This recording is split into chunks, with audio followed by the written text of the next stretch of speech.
Hi friends, இப்போ நம்ம பாக்யலட்சுமி பார்க்க போகிறோம். பாக்யலட்சுமியில் வந்துட்டு பயங்கரமாக சண்டை போயிட்டுருக்குங்க. என்னடா அது அப்படின்னு சொல்லி பார்த்தா, இந்த பிரச்சனைக்கெலாம் காரணம் யாருன்னு சொல்லிட்டு, யாரா அந்த பையன் அப்படின்னு சொல்லிட்டு தேடிட்டு இருந்தா, நான் தான் அந்த பையன் வந்து நிற்கிறது நம்ம கோபி சாருங்க. கடைசியில் பார்த்தா நீ தான் விளங்கமே அப்படின்னு சொல்லிட்டு பாக்கியா வச்சு ரவுண்டு கட்டி திட்டுறாங்க.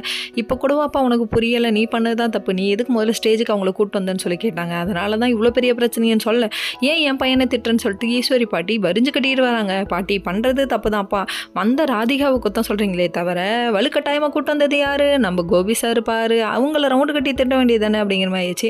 அதுக்கப்புறம் வந்துட்டு நீ என் பிள்ளை திட்டிகிட்டே இருக்குன்னு சொல்லிட்டு ரொம்ப கோவப்பட்டாங்க ஈஸ்வரி பாட்டி. அதுக்கப்புறம் நீங்கள் என்ன சொன்னாலும் தப்பு இவரோடது அப்படின்னு சொல்லிட்டாங்க. என் பொண்ணு எப்படி சமாதானம் பண்ணணும்னு எனக்கு தெரியும், நீங்களாம் உங்கள் வேலையை பாருங்கன்னு சொல்லிட்டு சும்மா நோஸ் கட் மேலே நோஸ் கட் பண்ணி விட்டாங்க. ராதிகா ஒரு பக்கம் நம்ம இனியா சொன்னதே நினச்சி ஃபீல் பண்ணிட்டு இருக்காங்க.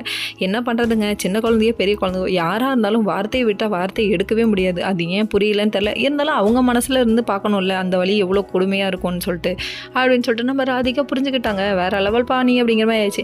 இவங்க போய் சமாதானம் பண்ணலாம்னு சொல்லிட்டு பாக்கியா சமாதானம் பண்ண போகிறாங்க. உடனே நீ பேசாதம்மா, நீ பேசாமான்ட்டாங்க. எல்லா கோவத்தையும் நம்ம அம்மா கிட்ட மட்டும்தானே காப்போம், அதனால இப்படி ஒரு வார்த்தையை அவங்க சொல்கிறாங்கங்க.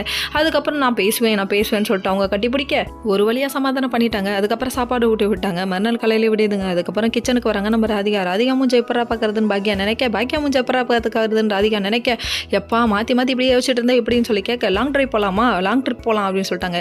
இது எப்படி இது மாதிரி இருக்குது, லவ் டுடே படத்தில் இவங்க ஃபேமிலியும் அவங்க ஃபேமிலியும் போன மாதிரி இருக்குங்க. அதுக்கப்புறமா வந்துட்டு வீட்டில் எல்லார்ட்டையும் சம்மதம் வாங்கிட்டாங்க. கிளம்புறதுக்கு